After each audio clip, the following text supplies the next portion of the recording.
Revision करते हैं कल का, ठीक है। कल ना इलेक्ट्रोमैग्नेटिक रेडिएशन के बारे में पढ़ेगा कि क्या होता है इलेक्ट्रोमैग्नेटिक रेडिएशन। अब तक आपको पता चल गया होगा जब भी कोई चार्ज पार्टिकल है जैसे इलेक्ट्रॉन, जब वो एक्सीलरेट करेगा या रिवॉल्व करेगा तो क्या जनरेट करेगा, एक इलेक्ट्रिक फील्ड और एक मैग्नेटिक फील्ड जनरेट करता है, ठीक है, एक वेव के फॉर्म में। क्या के फॉर्म में? एक वेव के फॉर्म में, जैसा वेव के फॉर्म में electric field magnetic field generate करता है जब भी कोई चार्ज पार्टिकल एक्सीलरेट करेगा। तो हम यहाँ पे देखिए, जैसे ये है हमारा इलेक्ट्रिक फील्ड, ये है मैग्नेटिक फील्ड और ये हमारा डायरेक्शन है, ठीक है। तो कैसे दिख रहा है, ये जो इलेक्ट्रिक फील्ड है वो डायरेक्शन के परपेंडिकुलर है। जैसे ये डायरेक्शन है तो ये हमारा इलेक्ट्रिक फील्ड है, तो ये इलेक्ट्रिक फील्ड जा रही है यानी परपेंडिकुलर है। अब ये हमारा मैग्नेटिक फील्ड जा रहा है, मैग्नेटिक फील्ड ऐसा जा रहा है डायरेक्शन के, तो वो क्या हुआ, परपेंडिकुलर है। तो यानी कि ये मैग्नेटिक फील्ड इलेक्ट्रिक फील्ड दोनों परपेंडिकुलर है डायरेक्शन के। और ये देखो, ये इलेक्ट्रिक फील्ड और ये मैग्नेटिक फील्ड ये भी एक दूसरे के परपेंडिकुलर है। ये इलेक्ट्रिक फील्ड है तो ये मैग्नेटिक फील्ड। तो ये पहला ही प्रॉपर्टी है इलेक्ट्रोमैग्नेटिक रेडिएशन का कि ये electric field magnetic field perpendicular होते हैं डायरेक्शन के, और इलेक्ट्रिक फील्ड मैग्नेटिक फील्ड ये भी एक दूसरे के परपेंडिकुलर है, ठीक है। फिर हम लोग दूसरा प्रॉपर्टी देखे थे, क्या इलेक्ट्रोमैग्नेटिक रेडिएशन को कोई मीडियम चाहिए? नहीं चाहिए। क्यों? हम एग्जांपल भी देखे, जैसे सूरज है, सनलाइट है, वो स्पेस को ट्रेवल करते हुए यहाँ आता है, स्पेस पूरी तरीके से वेक्टर है, वहाँ कोई भी गैसेस पार्टिकल कुछ भी नहीं है। तो कोई भी इलेक्ट्रोमैग्नेटिक रेडिएशन को ट्रेवल करने के लिए मीडियम की आवश्यकता नहीं है। मीडियम को समझ गए ना, मीडिएटर जैसे काम करता है गैसेस वगैरह, ठीक है। ये फिर देखिए कोई स्पीड ऑफ लाइट में जाता है, इलेक्ट्रोमैग्नेटिक रेडिएशन जो है ना स्पीड ऑफ लाइट में ट्रेवल करता है, उसके पास वेव और पार्टिकल दोनों के नेचर होते हैं, ठीक है। वेव क्या होता है, पार्टिकल क्या होता है, ऊपर जाने का जरूरत नहीं होता। वेव बोलने से ये सिंपल सा जो हम देखते हैं यही वेव होता है, ठीक है, ये वेव होता है। बाद में इसको भी और बताऊंगा धीरे धीरे।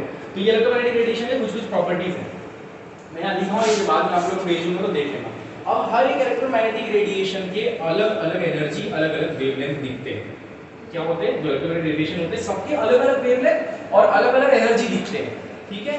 हम लोग जब इसको एक बॉक्स में रखते हैं और सीक्वेंस में रखते हैं उसको बोलते हैं इलेक्ट्रोमैग्नेटिक स्पेक्ट्रम, ठीक है। तो ये हमको जो ये दिखता है ना, ये इलेक्ट्रोमैग्नेटिक स्पेक्ट्रम होता है। अब ये आप लोगों को रटा जाना चाहिए कि सबसे ज्यादा एनर्जी जो उसके लिए वो गामा की होती है, ठीक है। अगर सबसे कम होगी वो रेडियो, रेडियो में बहुत इंपॉर्टेंट है, क्योंकि आज मैं बताऊंगा एडवांस स्पेक्ट्रोस्कोपी में रेडियो भी यूज होती है, ठीक है, तो पता होना चाहिए। अब देखो ये इलेक्ट्रोमैग्नेटिक रेडिएशन के बारे में हम लोग को समझ आ गया कि क्या होता है। अब किसी को लेंगे और किसी मैटर में टकराएंगे और देखेंगे क्या होता है, यही इलेक्ट्रोमैग्नेटिक रेडिएशन कल पढ़ेंगे, ठीक है। आगे बढ़ो। फिर फोटो इलेक्ट्रिक इफेक्ट पढ़ेंगे। फोटो इलेक्ट्रिक इफेक्ट इसलिए पढ़ना जरूरी है क्योंकि आप लोगों के सिलेबस में फोटो इलेक्ट्रॉन स्पेक्ट्रोस्कोपी जो है ना उसका प्रिंसिपल ही फोटो इलेक्ट्रिक इफेक्ट है। एकदम सिंपल जो मैं बता रहा हूँ, जैसे मान लो ये एक मेटल है, ठीक है, मेटल। तो यहाँ पे जब इलेक्ट्रोमैग्नेटिक रेडिएशन स्ट्राइक करता है मेटल सरफेस पे, तो यहाँ जो मेटल के यहाँ पे सबसे ऊपर में जो इलेक्ट्रॉन होंगे वो उस रेडिएशन को एब्जॉर्ब कर लेते हैं और इलेक्ट्रॉन बाहर आता है, ठीक है। जो इलेक्ट्रॉन बाहर आता है उसको बोलते हैं फोटो इलेक्ट्रॉन, ठीक है। उस फोटो इलेक्ट्रॉन जब वो आगे बढ़ेगा तो मूवमेंट ऑफ इलेक्ट्रॉन के कारण हमको पता है करंट बनता है, तो उस करंट को हम बोलेंगे फोटो करंट। समझ आते हैं, यही हम लोग कल पढ़े, कोई दिक्कत नहीं है। मेटल सरफेस लेंगे, एक इलेक्ट्रोमैग्नेटिक रेडिएशन स्ट्राइक कराएंगे, ये एब्जॉर्ब करेगा, ये इजेक्ट आउट हो जाएगा, जो इजेक्टेड आउट इलेक्ट्रॉन होगा उसको फोटो इलेक्ट्रॉन कहते हैं, ठीक है। ये इसका प्रिंसिपल होता है, फोटो इलेक्ट्रिक इफेक्ट ऐसा काम करता है, ठीक है। आगे ये इसके इंस्ट्रूमेंट जरा पूरा देखे थे, यहाँ से हम लोग लाइट दिए थे, कहाँ पे, मेटल सरफेस पे। मेटल सरफेस पे इलेक्ट्रॉन प्रेजेंट होगा, वो इलेक्ट्रॉन यहाँ से इजेक्ट आउट होगा, वो इजेक्ट आउट होने के बाद सीधा यहाँ पे बैटरी में जाएगा, हमको क्या देखने को मिलेगा, फोटो करंट देखने को मिलेगा, ठीक है। और इजेक्टेड जो इलेक्ट्रॉन होगा उसको फोटो इलेक्ट्रॉन मिलेगा। और कुछ देर के बाद क्या होता है, जब यहाँ पे स्ट्राइकिंग चालू हो जाता है तो बहुत सारे इलेक्ट्रॉन के गुच्छे बन जाते हैं, ऐसे बहुत सारे इलेक्ट्रॉनिक गुच्छे बन जाते हैं। फिर जब मैं यहाँ से लाइट रेडिएशन स्ट्राइक कराता हूँ तो यहाँ से जब इलेक्ट्रॉन बाहर आता है तो यहाँ जब पहुँचता है और देखता है कि ये सेम चार्जेस रिपल ईच याद पता होता है हम लोगों को कि दो चार्जेस हमेशा एक दूसरे को दूर भागेंगे। तो जैसे ही इलेक्ट्रॉन यहाँ से निकल के यहाँ आता है ना तो देखता है कि पूरे यहाँ तो गुच्छे में पड़े हुए जो कि इसको रिपेल कर रहे हैं, ये वापस चले जाता है, जिसके कारण क्या हुआ हम लोग को करंट में दिक्कत आना शुरू हुआ। तो हम लोग क्या किए, ये जो यहाँ पे जो पॉजिटिव पोटेंशियल है ना यहाँ पे ये, तो इसको बढ़ाना चालू कर दिया। जैसे पॉजिटिव पोटेंशियल बढ़ाना चालू करते हैं तो इलेक्ट्रॉन फिर से अट्रैक्ट होना चालू हो जाता है, तो फिर से करंट बनना चालू होता है, फिर से फोटो करंट हम लोग को देखने को मिल जाता है। तो फिर क्या किए, चलो ठीक है करंट मिल गया, हम लोग देखें कि हम लोग इसको चेंज कर देते हैं, मतलब इसको नेगेटिव कर देते हैं और इसको पॉजिटिव कर देते हैं। तो इलेक्ट्रॉन यहाँ से निकला, ये नेगेटिव चार्ज का यहाँ से रिपल हो जाएगा। तो कुछ देर के बाद देखने को मिलता है कि करंट ही नहीं पैदा हो रहा, करंट बन ही नहीं रहा है, तो करंट क्या हो गया, स्टॉप हो गया, तो उसको बोलते हैं स्टॉपिंग पोटेंशियल। समझ आ गया, यहाँ से लाइन से लिख दिया होगा वही चीज है। और कुछ देर के बाद क्या होता है, एक और चीज याद रखना, जैसे हम लोग करंट बढ़ा रहे हैं, जैसे लाइट इंसिडेंट करवा रहे हैं तो कुछ देर के बाद देखते हैं कि करंट बढ़िया प्रोड्यूस हो रहा है, पर एक टाइम के बाद ऐसा आ रहा है, इसको बोलते हैं सैचुरेशन करंट। क्यों, क्योंकि इलेक्ट्रॉन फिर जितना ना निकल रहा है अब नहीं, बस एक सैचुरेशन करंट, फिर हम लोग फिर घुमा देते हैं उसको बैटरी के चार्ज, मतलब एक तरफ नेगेटिव करते एक तरफ पॉजिटिव करते, तो इलेक्ट्रॉन निकल गया, रिपल हो गया, स्टॉप हो गया, करंट बनना स्टॉप हो गया, स्टॉपिंग पोटेंशियल। ठीक है, ये सब कल पढ़े थे, मैं एक बार बता रहा हूँ। ठीक है, समझ आ गया। फोटो इलेक्ट्रिक ये इंपॉर्टेंट इसलिए कि फोटो इलेक्ट्रॉन स्पेक्ट्रोस्कोपी में आपको पता होना चाहिए कि फोटो इलेक्ट्रिक इफेक्ट क्या होता है, और सिलेबस में आपने सबसे पहले यही लिखा है, एग्जाम में पूछ सकते हैं कि फोटो इलेक्ट्रिक इफेक्ट को समझाओ, तो ऐसा इंस्ट्रूमेंट बनाकर आपको समझाना पड़ेगा। ठीक है, आगे बढ़ो। थ्रेशोल्ड फ्रीक्वेंसी पता है ना, कि समझ आ गया होगा कल पढ़ी हुई थ्रेशोल्ड फ्रीक्वेंसी क्या होता है, जो नहीं आया वो भी समझ जाएंगे, फिर से बताता हूं। जैसे कि मान लो कि मैं एक मेटल सरफेस लेता हूं, मैं मेटल सरफेस लिया, जैसे कि ये मेटल सरफेस है, ठीक है, यहां से मैं लाइट स्ट्राइक करा, तो मैं बोलूंगा कि यहां जो मेटल है वो इलेक्ट्रॉन इजेक्ट होगा 7 इलेक्ट्रॉन वोल्ट, मतलब लाइट मारा 7 इलेक्ट्रॉन वोल्ट का इलेक्ट्रॉन इजेक्ट आउट हुआ, 7 इलेक्ट्रॉन वोल्ट की ही एक इलेक्ट्रॉन बाहर आ रहा है। अगर कम कर रहा हूं ना तो बाहर नहीं आ रहा है, मतलब 7 इलेक्ट्रॉन वोल्ट देने से ही एक इलेक्ट्रॉन बाहर आ रहा है। तो वो फ्रीक्वेंसी, जो फ्रीक्वेंसी जब मैं डाल रहा हूं किसी मेटल सरफेस पे और इलेक्ट्रॉन बाहर आ रहा है, उसको सबसे मिनिमम फ्रीक्वेंसी, उसको बोलते हैं थ्रेशोल्ड फ्रीक्वेंसी।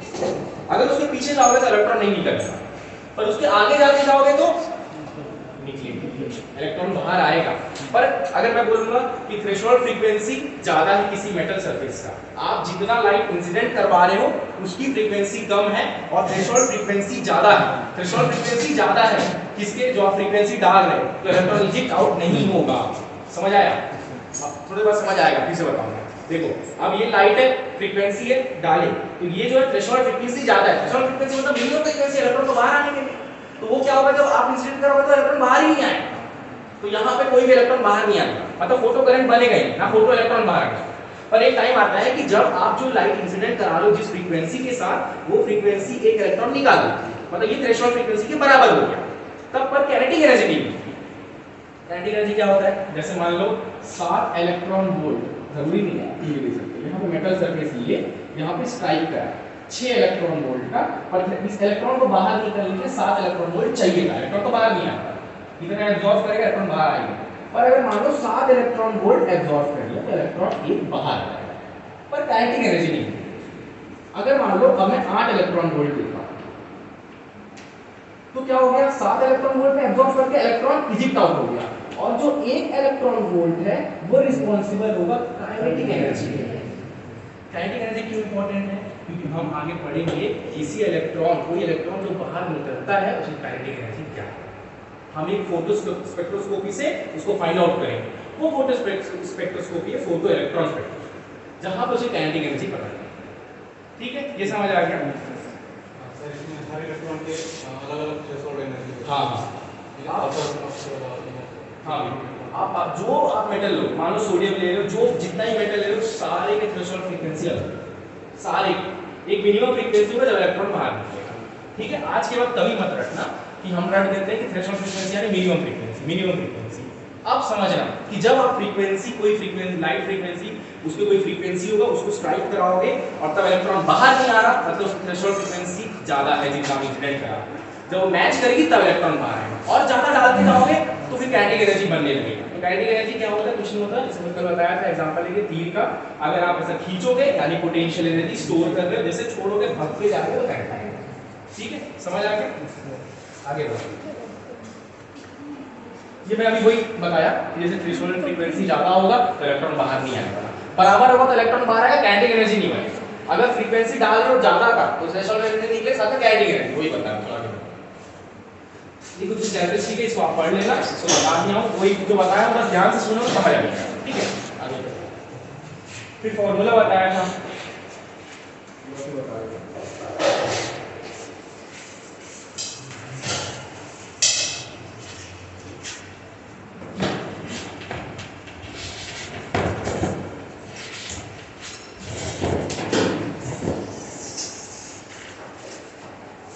सबसे इंपॉर्टेंट है। ठीक है, ई मैक्स ये इंपॉर्टेंट इसीलिए है क्योंकि ये basics photo spectral photo electric effect का। ठीक है, फोटो इलेक्ट्रिक इफेक्ट नाम से समझ आ रहा होगा, फोटो यानी कि कोई ना कोई एचमी होगा जो आप इंसिडेंट कराओगे, उसकी मदद से इलेक्ट्रिसिटी पैदा होगा। ठीक है, वही फोटो इलेक्ट्रिक इफेक्ट है। अब ये फॉर्मूला को समझो, रटने का कोई जरूरत नहीं।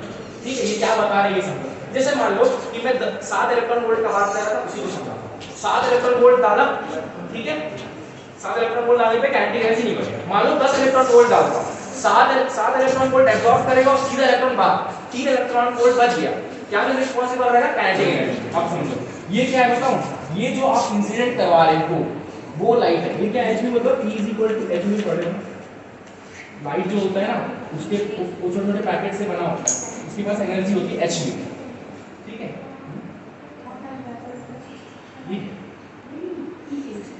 मैक्स मैं बताऊंगा उसको मैक्स की गड़बड़ है। ठीक है, तो काइनेटिक एनर्जी मैक्स है h mu। अब ये h mu क्या बताता हूं, मान लो कि आप इंसिडेंट करवा रहे हो, किस एनर्जी के साथ इंसिडेंट करवा रहे हो वो है, माइनस ये कितना एब्जॉर्ब किया। ठीक है, समझ आया, मतलब कितना आप उसको दिए वो कितना एब्जॉर्ब किया। मान लो 10 दिए, 7 एब्जॉर्ब किया, 3 बचा तो काइनेटिक एनर्जी निकल गया। समझ आया? और रखने के बाद काइनेटिक एनर्जी कैसे निकलेगा, जितना आप एनर्जी दे रहे हो माइनस वो कितना एब्जॉर्ब।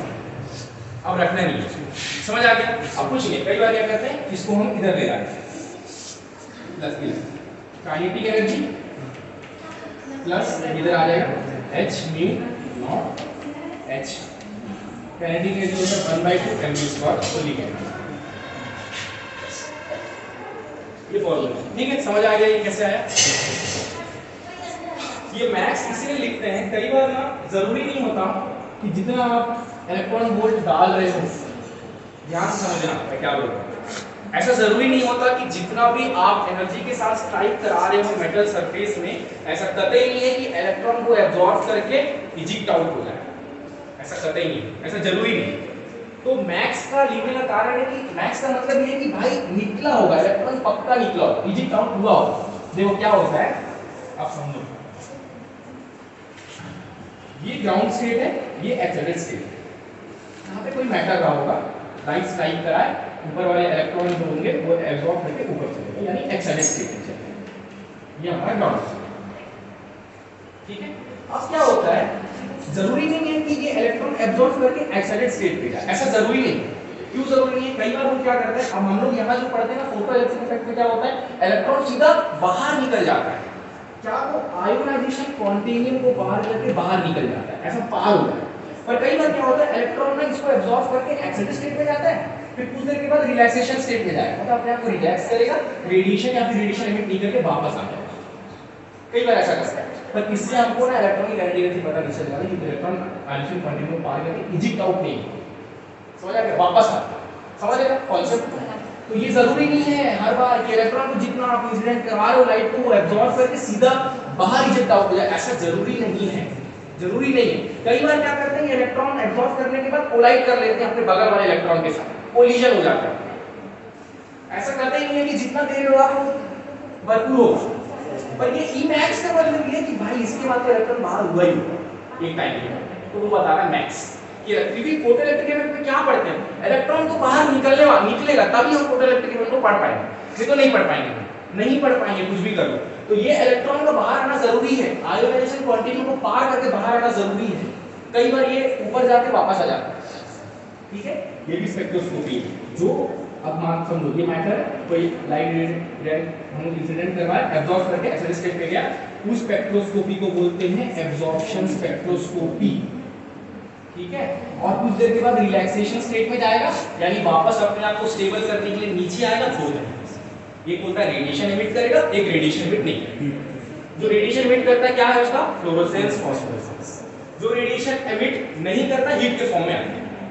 क्यों जरूरी है बता रहा हूं, ये एब्जॉर्प्शन स्पेक्ट्रोस्कोपी पता रहना चाहिए, क्योंकि ये एनएमआर का बेस है, समझ आया।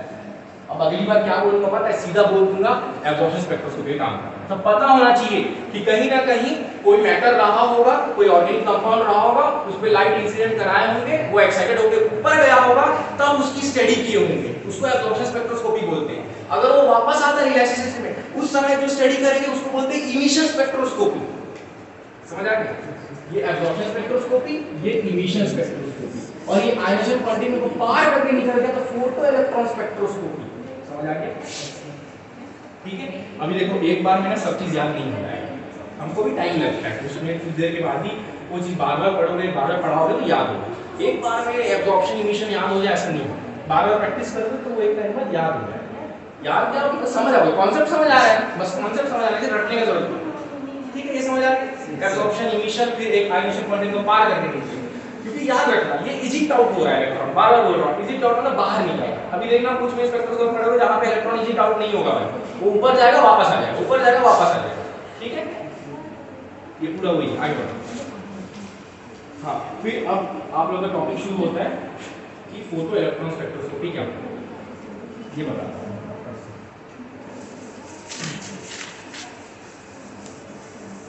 अब तक समझ आ गया ना क्या होता है।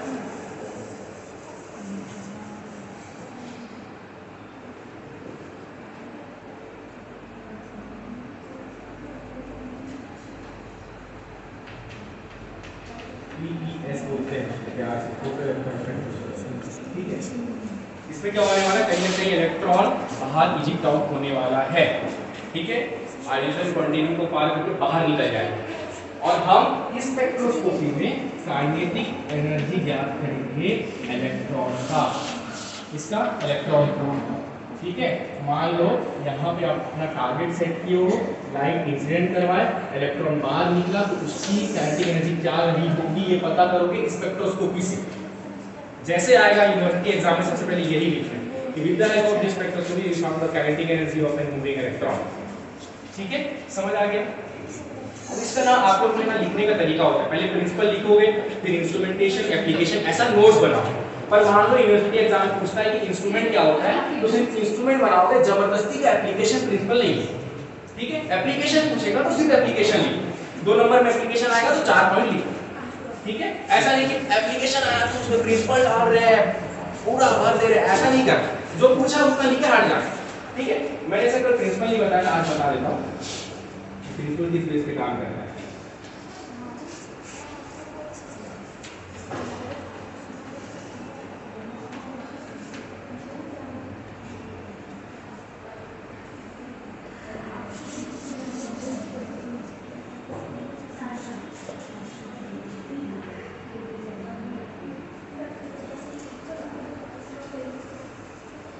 इंस्ट्रूमेंट बताता हूं।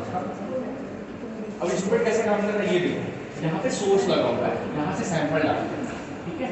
अब यहाँ पे सैंपल रहेगा, यहाँ से सोर्स डालेंगे तो इलेक्ट्रॉन क्या करेगा, बाहर निकल जाएगा, इलेक्ट्रॉन बाहर जाएगा सीधा यहाँ वैक्यूम में एनर्जी एनालाइजर रहता है जो उसको डिफ्लेक्ट करके डिटेक्टर में भेजेगा, डिटेक्टर डिटेक्ट करेगा कितने इलेक्ट्रॉन आ रहे हैं, किस वेलोसिटी से आ रहे हैं। अब जब इंस्ट्रूमेंट लिखोगे तो एक एक चीज बताओगे, सोर्स क्या यूज कर रहे हो, सैंपल क्या डाल रहे हो, वैक्यूम क्या कर रहा है, वहाँ पे कोई भी वैक्यूम मतलब कि कोई भी गैसेस पार्टिकल वहाँ प्रेजेंट नहीं है। उसका कारण ये है, मान लो यहाँ पे कोई गैसेस पार्टिकल प्रेजेंट रहता तो क्या करता है, यहाँ से जिस वेलोसिटी इलेक्ट्रॉन जिस वेलोसिटी से जा रहा था वो टकरा जाता किसी गैस में और अपने आप को डिफ्लेक्ट कर देता, तो जिसके कारण हम लोग को ना उसका वेलोसिटी ठीक से ज्ञात नहीं करता। तो इसलिए पूरी तरीके से हम वैक्यूम बना के रखते हैं वहाँ पे, ताकि कोई भी गैसेस पार्टिकल हमारे वेलोसिटी जो हमको ज्ञात करना है उसमें डिफ्लेक्शन उसे गड़बड़ी ना, इसलिए हम वैक्यूम क्रिएट करते हैं, डिटेक्टर। ये इसका सिंपल इंस्ट्रूमेंटेशन। अब फोटो इलेक्ट्रॉन स्पेक्ट्रोस्कोपी भी 2-3 पार्ट में डिवाइड होता है, जैसे कि UV, X-ray, Auger spectroscopy. Auger आगे जाके पढ़ोगे, और यूवी भी इतना इंपॉर्टेंट नहीं है, एक्सरे इंपॉर्टेंट है, क्योंकि आप लोग ने ना एक्सरे स्पेक्ट्रोस्कोपी पूछा है, ठीक है। आगे करो। हाँ, ये एक्सरे स्पेक्ट्रोस्कोपी जिसको ना केमिकल एनालिसिस भी बोलते हैं, ये इलेक्ट्रॉन स्पेक्ट्रोस्कोपी और केमिकल एनालिसिस। तो आप लोग देखोगे ना, आप लोग सिलेबस में लिखा है ESCA को बताओ, तो ये ESCA कुछ नहीं है भाई, ये फोटो इलेक्ट्रॉन स्पेक्ट्रोस्कोपी का पार्ट है। मतलब फोटो इलेक्ट्रॉन स्पेक्ट्रोस्कोपी में एक्सरे फोटो इलेक्ट्रॉन स्पेक्ट्रोस्कोपी। अब अंदर क्या है देखो, कुछ नहीं है, यहाँ पे ना एक हेमिस्फेरिकल यूज करते हैं, देखो कैसे, ये होता है स्फीयर, ठीक है, ये हेमिस्फीयर ऐसा है, ठीक है। अब यहाँ पे ना हेमिस्फीयर जैसा कुछ रहता है जो फिल्टर की तरह काम करता है, देखो कैसे, ये आएगा तो आपको इंस्ट्रूमेंट चेंज करना पड़ेगा, ठीक है। अब मान लो यहाँ टारगेट सेट करके रखे, ठीक है, यहाँ से लाइट इंसिडेंट कराओगे, यहाँ से इलेक्ट्रॉन क्या होगा, इजिप्ट होगा, ये इलेक्ट्रॉन सीधा इसके अंदर में जाएगा, ठीक है, यहाँ पे मूव करेगा, फिल्टर की तरह काम करता है, फिल्टर की तरह काम करता है, ठीक है। हम लोग ना कई बार ना काइनेटिक एनर्जी सेट भी कर सकते हैं, मतलब कि काइनेटिक एनर्जी हम सेट भी कर सकते हैं, हम जो इलेक्ट्रॉन जिस गति में चाहते हैं वो भी सेट कर सकते हैं। अब यहाँ पे तो एपरेटस नहीं है, वो दिखा के काम नहीं कर सकते, मैं भी उस पर काम नहीं किया, ठीक है। तो वो हम लोग यहाँ पे तो है तो बता नहीं सकता कैसे उसको सेट करते हैं, पर इसको हम काइनेटिक एनर्जी सेट कर सकते हैं, जो हम चाहे, जिस इलेक्ट्रॉन का जो गति हम चाहते हैं वो यहाँ पे सेट कर सकते हैं। वो इलेक्ट्रॉन फिर से पार हो, मान लो कि मैं चाहता हूँ कि 10 इलेक्ट्रॉन वोल्ट का ही गति वाला इलेक्ट्रॉन मैं चाहता हूँ, तो मैं सेट कर दूंगा, तो इससे सिर्फ वही पार होगा, तो ये फिल्टर की तरह भी काम करेगा, ठीक है, समझ आ गया।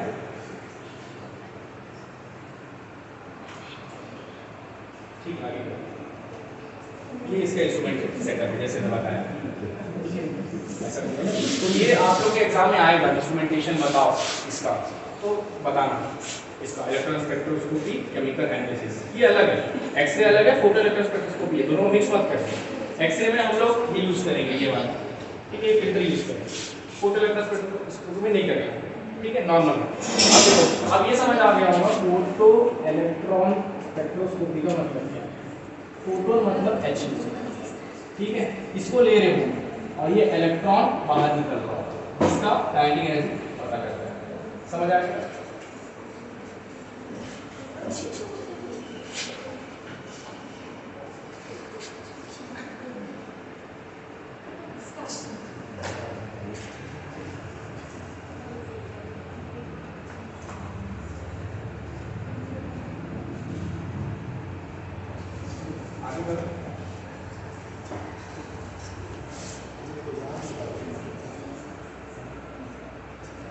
फोटो ऑक्सीजन स्पेक्ट्रोस्कोपी पढ़ते हैं, ये एक पार्ट है, फोटो इलेक्ट्रॉन स्पेक्ट्रोस्कोपी अलग है, फोटो ऑक्सीजन स्पेक्ट्रोस्कोपी अलग है, ठीक है, और फोटो ऑक्सीजन स्पेक्ट्रोस्कोपी पढ़ते हैं। पहले समझते हैं कि क्या है। फोटो मतलब फिर से फोटो यूज करेंगे, ऑक्सीजन मतलब होता है साउंड वेव, ठीक है। अब मतलब ये समझो कि अब क्या होने वाला है, जो मैं बताया, अब हीट का काम आने वाला है।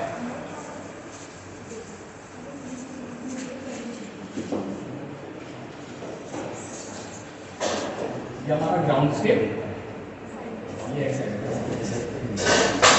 यहाँ पे मैं लाइट इंसिडेंट लगाऊंगा, ठीक है, वो रेडिएशन एब्जॉर्ब करेगा और एक्टिविटी स्टेट में चला जाएगा, और उसका यहाँ मन नहीं, वो क्या करेगा, अपने आप को रिलैक्स करने के लिए और ज्यादा स्टेबल होने के लिए वापस आएगा, कहाँ पे, ग्राउंड पे। दो तरीके से, या तो हो सकता है कि वो रेडिएशन एमिट करे, या तो रेडिएशन एमिट ना करे, नॉन रेडिएटिव, नॉन रेडिएटिव, या तो रेडिएशन एमिट करे या तो ना करे। रेडिएशन एमिट करता है दो तरीके से, इसको बोलते हैं फ्लोरोसेंस और फॉस्फोरेसेंस। मैं एग्जांपल में बताया ना, फॉस्फोरेसेंस क्या करता है, उसका तरीका ये होता है कि वो ऊपर जाता है वापस आ जाता है, मतलब एक्साइटेड में गया पीछे आ, जैसे हमारा ट्यूबलाइट हम चालू किए तो तुरंत लाइट दिखता है, जैसे बंद करें तुरंत लाइट चले जाता है, कुछ देर के लिए ऐसा नहीं दिखता।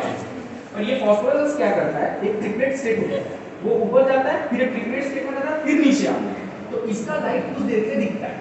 बचपन में स्केल वगैरह रहता था, यहाँ पे पहनते थे, धूप में जाते थे, जागते थे तो लाइट दिखता था, छाव में कुछ देर तक लाइट जलते रहता, वो इसके कारण फॉस्फोरेसेंस, ठीक है। तो ये रेडिएशन एमिट करते हैं, लाइट दिख रहा होगा, ठीक है। कुछ होते हैं नॉन रेडिएशन, वो क्या करते हैं, हीट के साथ, हीट रिलीज, मतलब ऊपर गया, नीचे आते वक्त हीट रिलीज करेगा।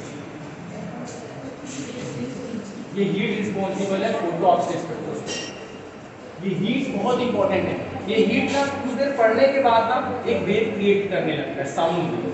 हम लोग वो यहाँ पे फाइंड आउट करेंगे। फोटो ऑक्सीजन स्पेक्ट्रोस्कोपी में हम साउंड वेव ज्ञात करेंगे। समझ आ गया? फोटो इलेक्ट्रॉन स्पेक्ट्रोस्कोपी में काइनेटिक एनर्जी ज्ञात कर रहे थे, यहाँ पे वेव, साउंड वेव जो निकलेंगे हम उसको ज्ञात करेंगे। समझ आ गया?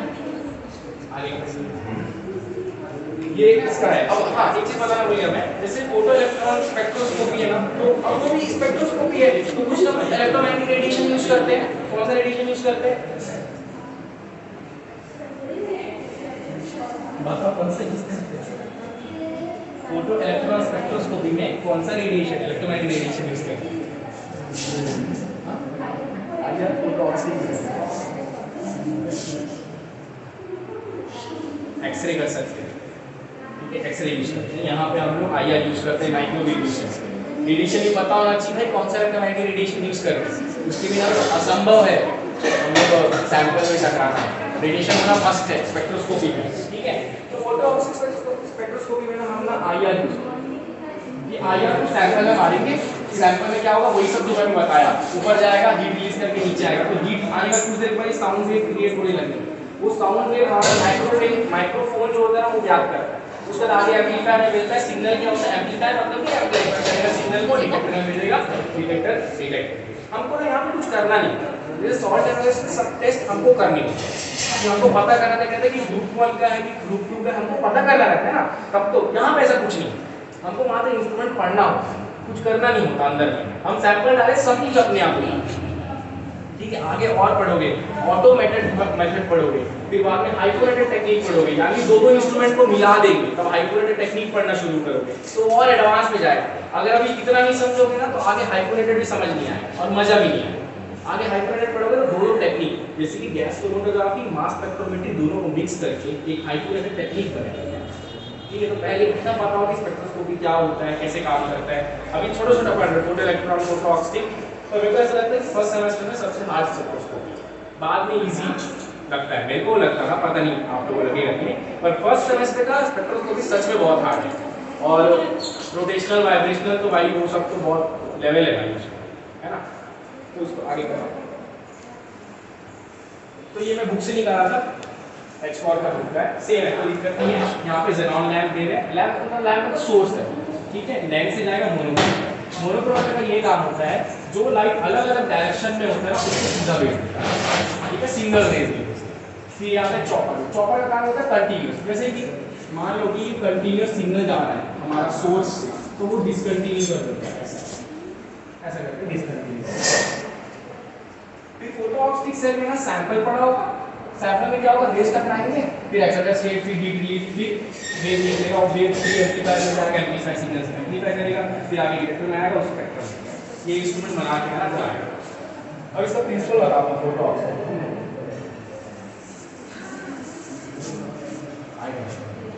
ये बनाना पड़ेगा और समझाना भी पड़ेगा कि सोर्स कौन सा यूज कर रहे हो, डिटेक्टर कौन सा यूज कर रहे हो, और फिर डिटेक्टर बहुत सारे, जैसे फोटो डिटेक्टर, ऐसे बहुत सारे डिटेक्टर होते हैं, वो और डेप्थ में पढ़ना। जैसा कॉन्सेप्ट बता दिया, समझ आ गया ना कैसे काम करता है। बाद में उसको एक एक लाइन का भी लिखना है हम लोग को कि जैसे मोनोक्रोमेटर क्या काम करता है, बहुत सारे रेज होते हैं अलग अलग, उसको एक डायरेक्शन में भेज देता है ऐसा। अब देखो इसका प्रिंसिपल बताता हूं, प्रिंसिपल लिखोगे ना तो बता तो देखो कि ये एक्सचेंज स्टेटमेंट आता है, फिर आता है कि रिलीज करता है, तो एक फार्मूला होता है।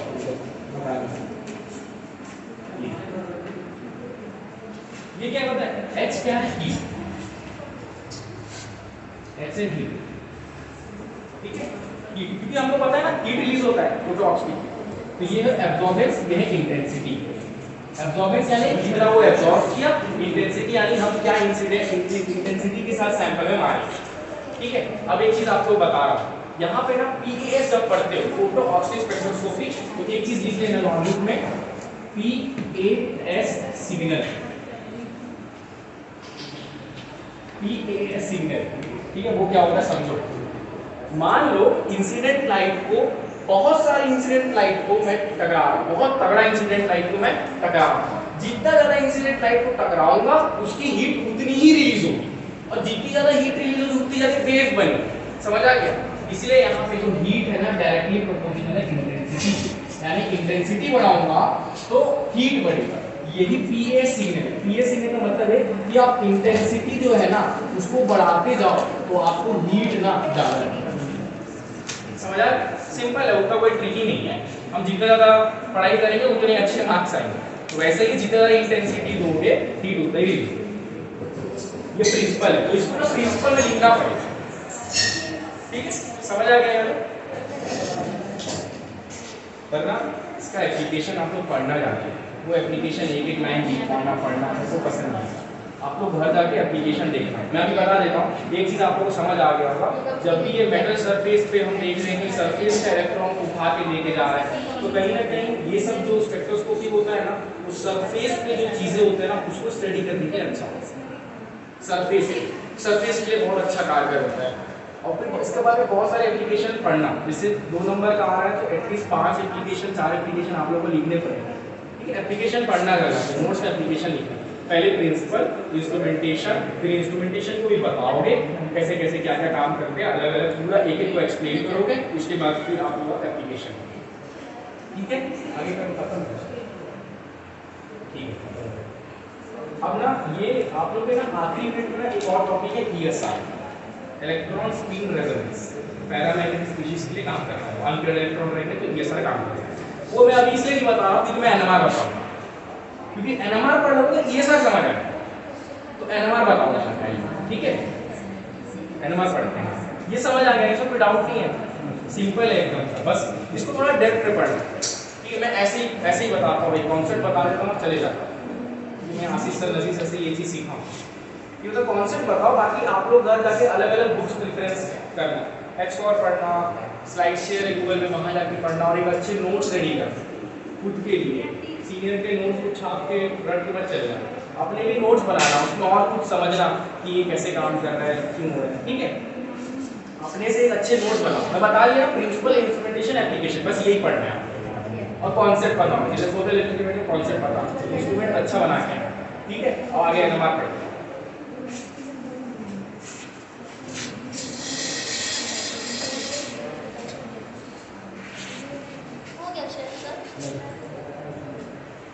क्यों नहीं हुआ? बच्चा थोड़ा ये लोग 2 घंटा पढ़ेंगे बोले यहाँ। ठीक है, फिर हम लोग ऊपर चलते हैं। चले, खाना खा लो। खा लिए।